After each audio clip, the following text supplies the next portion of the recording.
Hi friends, welcome back to our channel. నేను మీ సాత్విక. ఈరోజైతే బీట్రూట్ చట్నీతో అయితే మీ ముందుకి వచ్చాను.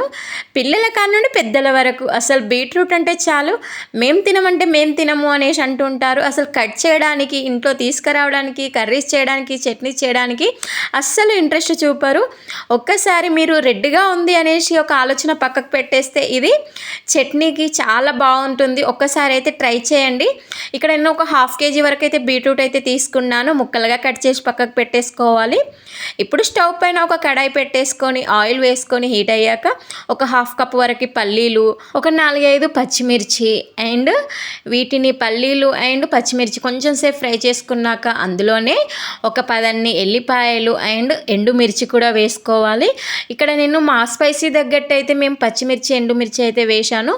మీరు కారం తినేదాన్ని బట్టి పచ్చిమిర్చి ఎండుమిర్చి వేసుకోండి. అవన్నీ ఫ్రై చేసుకొని పక్కకు పెట్టుకున్నాక ఇందులోనే ఇంకొంచెం ఆయిల్ వేసుకొని మనం కట్ చేసుకున్న బీట్రూట్ ముక్కల్ని కూడా వేసేసుకోవాలి.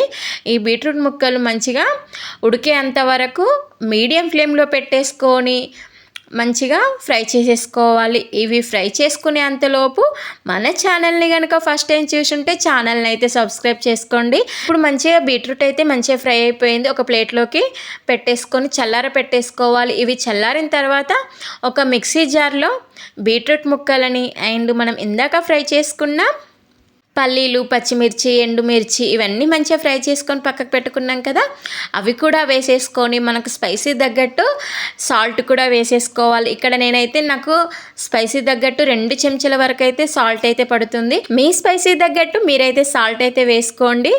ఇదంతా మంచిగా సాఫ్ట్గా అయితే గ్రైండ్ చేసేసుకోవాలి. సాఫ్ట్గా గ్రైండ్ చేసుకున్న తర్వాత ఒక బౌల్లోకి అయితే ట్రాన్స్ఫర్ చేసేసుకోవాలి. చూడగానే రెడ్గా ఉంది అని చెప్పేసి అస్సలు భయపడకండి. టేస్ట్ అయితే చాలా అంటే చాలా బాగుంటుంది. ఆ రెడ్ కలర్ ఉంది అనే దాన్ని పక్కకు పెట్టేస్తే టేస్ట్ అయితే చాలా అంటే చాలా బాగుంటుంది. ఇప్పుడు దీంట్లోకి అయితే మనం పోపు పెట్టేసుకుందాము. రక్తహీనతతో బాధపడే వాళ్ళకి, వీక్నెస్ ఉంది అని బాధపడే వాళ్ళకి, రక్త కణాలు తక్కువ ఉన్నాయని చెప్పి బాధపడే వాళ్ళకు, వీళ్ళందరికీ బీట్రూట్ అయితే మంచి ఆయుధంగా పనిచేస్తుంది. మీరు వారానికి ఒక్కసారైనా తిని చూడండి, మీకు రిజల్ట్ పక్కాగా ఉంటుంది.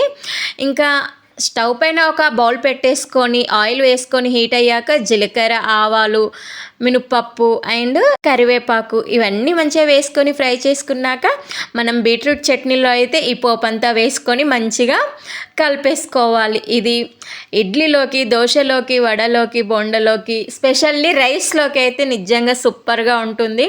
ట్రై చేయని వాళ్ళు ఎవరైనా ఉంటే ఒకసారి ట్రై చేయండి.